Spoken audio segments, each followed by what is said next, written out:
আসসালামু আলাইকুম প্রিয় ভাই বন্ধুরা, প্রিয় আপুরা, আপনারা সবাই কেমন আছেন? আশা করি সবাই ভালো আছেন। আলহামদুলিল্লাহ, আমিও ভালো আছি। আজকে আমি ভিডিওতে তুলে ধরবো জিনার সম্পর্কে কিছু কথা। আমার সাথেই থাকবেন। আর যদি ভিডিও ভালো লাগে তাহলে লাইক, শেয়ার, কমেন্ট করে দিবেন। আর দয়া করে একটু কষ্ট করে চ্যানেলটা সাবস্ক্রাইব করে দিবেন।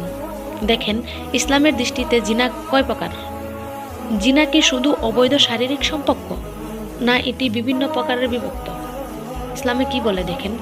চোখের জিনা, বেগানা নারীর প্রতি কামনা ভরা দৃষ্টি দেওয়া। এখনকার পুরুষ দেখবেন, ঘরে এত সুন্দর বউ, তারপরেও রাস্তা দিয়ে একটা বেগানা নারী যদি হেঁটে যায় কেমত হয়ে যাবে, তাও চোখ সরাবে না। এই জিনাটার নাম কি দিয়েছে ইসলামে জানেন? 1 নম্বর জিনা। আর 2 নম্বর জিনা কি জানেন? জিবার জিনা। অশ্লীল কথাবার্তা, ফ্ল্যাট বা কথাবার্তা হারাম। এখন ফোনে রাত জেগে সারা রাত প্রেমিকার সাথে কথা বলে, ওই জিনাটার নাম দিয়েছে 2 নম্বর জিনা। 3 নম্বর জিনা কি জানেন? হাতের জিনা, অবৈধ স্পর্শ করা। হাত দিয়ে মানুষে অনেক জিনা করে। আর 4 নম্বর জিনা কি জানেন? পায়ের জিনা, নিষিদ্ধ কাজের উদ্দেশ্য হাঁটা। দেখবেন এরকম কিছু জিনা আছে, মানুষে জিনা করার জন্য দ্রুত হেঁটে দৌড়ে চলে যায়, ওটাকে ইসলামে 4 নম্বর জিনা দিয়েছে। 5 নম্বর জিনা কি জানেন? কানের জিনা, খারাপ অশ্লীল কথাবার্তা শোনা।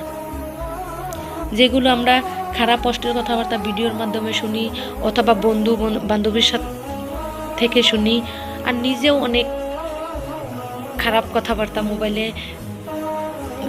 শুনি। 6 নম্বর জিনা কি জানেন? মনের জিনা। মানুষ কিন্তু অন্তর দিয়েও জিনা করে। এই জিনাটা তো ভয়ঙ্কর জিনা। দেখবেন অন্তরের জিনা তো মানুষ দেখতে পারে না, কিন্তু অন্তর দিয়ে জিনা করে। ওটাও কিন্তু জিনা মানেই তো মুসলমানের জন্য অবৈধ। 7 নম্বর জিনা কি জানেন? লজ্জাস্থানের জিনা।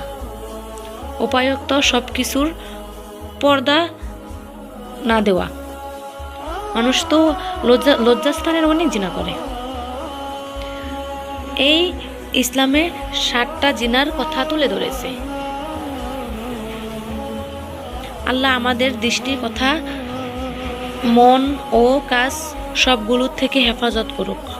আর এই ভিডিওটা যদি ভালো লাগে সবাই একজন আরেকজনকে শেয়ার করে দিবেন। আল্লাহ হাফেজ। সবাই ভালো থাকবেন, সুস্থ থাকবেন, এই কামনাই করি।